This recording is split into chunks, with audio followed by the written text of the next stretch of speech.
بسم اللہ الرحمن الرحیم۔ ڈاکٹر ذاکر نائک صاحب حافظہ اللہ تعالی ان دنوں پاکستان کے دورے پر ہیں، اور آپ کو سن کر یہ حیرت ہوگی کہ ڈاکٹر صاحب کے دورے پاکستان کے لیے کون تھے وہ لوگ جنہوں نے ڈاکٹر صاحب کو سختی سے منع کیا کہ آپ بالکل کبھی بھی پاکستان نہ جائیں، آپ کی جان کو خطرہ ہے، خدا نخواستہ پاکستان میں آپ کو نقصان پہنچایا جا سکتا ہے۔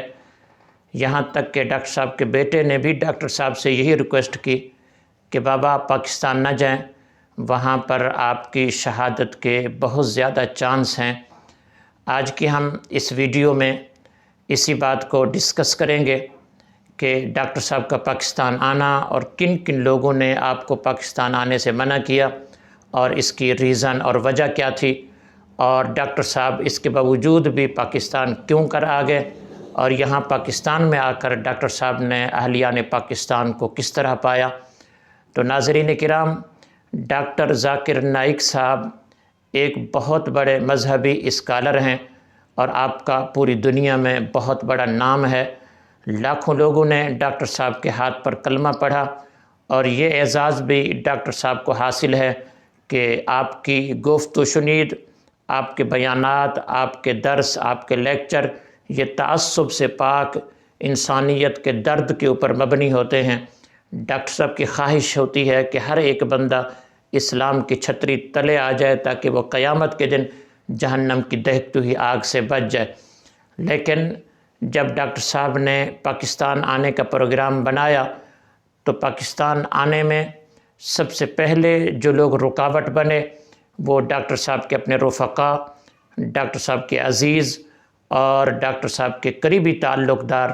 انہوں نے ڈاکٹر صاحب کو سختی سے منع کیا کہ پاکستان کے حالات اچھے نہیں ہیں، لہٰذا آپ پاکستان جانے کا ارادہ ترک کر دیں۔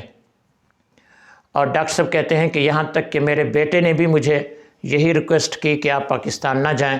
مجھے اس بات کا خدشہ ہے، مجھے اس بات کا ڈر لاحق ہے کہ کہیں خدا نخواستہ آپ کو پاکستان میں قتل کر دیا جائے گا۔ لیکن ڈاکٹر ذاکر نائک اب یہ وہ ڈاکٹر ذاکر نائک نہیں رہے جو سن 2016 سے پہلے کے تھے، جب انڈین شہری تھے۔ انڈین سے جلا وطن ہو جانے کے بعد اب ڈاکٹر ذاکر نائک میں بہت بڑا چینج اور تبدیلی آ چکی ہے۔ ڈاکٹر صاحب فرماتے ہیں کہ میں نے اپنے چاہنے والوں سے بھی، اپنے گھر والوں سے بھی ایک ہی بات کی تھی، اور وہ یہ کہ سب سے پہلے تو میں نے استخارہ کیا ہے، اور استخارے کے اندر مجھے پاکستان جانے کی اجازت مل گئی ہے، اور مجھے اپنے رب سے یقین کامل ہے کہ پاکستان دعوت اسلام کی تبلیغ کے لیے، دعوت کے لیے داعی بن کر جانے پر مجھے انشاءاللہ بہت بڑا فائدہ ہوگا۔ لہٰذا استخارہ کر لینے کے باوجود بھی اب میں پاکستان جانے کے اس ارادے کو ترک نہیں کر سکتا۔ اور دوسری بات ڈاکٹر صاحب نے یہ فرمائی کہ 2016 میں جب انڈیا نے مجھے جلا وطن کر دیا، اور صرف انڈیا نے مجھے ملک چھوڑنے پر مجبور ہی نہیں کیا بلکہ انڈیا نے میری کروڑوں روپے کی جائیداد بھی ضبط کر لی، تو ڈاکٹر صاحب نے یہاں پر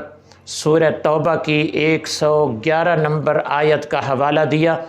جس میں اللہ رب العالمین فرماتے ہیں ان اللہ اشتری من المؤمنین انفسہم واموالہم بان لہم الجنہ، کہ اللہ نے تمہاری جان کو اور تمہارے مال کو جنت کے بدلے میں خرید لیا ہے۔ تو ڈاکٹر صاحب نے اپنے رفقا، اپنے گھر والوں سے یہی بات رکھی کہ اللہ نے جان اور مال کے بدلے میں ہمارے ساتھ جنت کا وعدہ کیا ہے، لہٰذا میں اپنی بہت بڑی کروڑوں کی پراپرٹی، اپنی زندگی کا کمایا ہوا سارا مال وہ تو اللہ کے راستے میں قربان کر چکا ہوں، اب صرف ایک جان رہتی ہے۔ اگر پاکستان جانے کے بعد وہاں پر میری جان کو کوئی خطرہ لاحق ہو جاتا ہے یا مجھے اللہ کے راستے میں شہید کر دیا جاتا ہے، تو فرمایا کہ میں دنیا کا کامیاب ترین انسان ہوں گا کہ میں نے مال بھی اللہ کے راستے میں قربان کیا، بالآخر اپنی جان بھی اللہ کے راستے میں قربان کر دی۔ ہم داد تحسین دیتے ہیں ڈاکٹر صاحب کو، اور انشاءاللہ ہمارا وعدہ ہے ڈاکٹر ذاکر نائک صاحب سے، انشاءاللہ ہم ان کی آگے سے، ان کی پیچھے سے، ان کے دائیں اور بائیں سے ان کی حفاظت کریں گے۔ ہمارے سیکورٹی ادارے چوکنا ہیں، اور انشاءاللہ ڈاکٹر صاحب خیر اور عافیت کے ساتھ ہمارے ملک کے اندر رہیں گے اور انشاءاللہ سلامتی کے ساتھ اپنے وطن واپس لوٹ جائیں گے۔ اللہ پاک ہم سب کو علماء حق کے ساتھ رکھے، حق اور سچ کے ساتھ رکھے۔ جزاکم اللہ خیرہ۔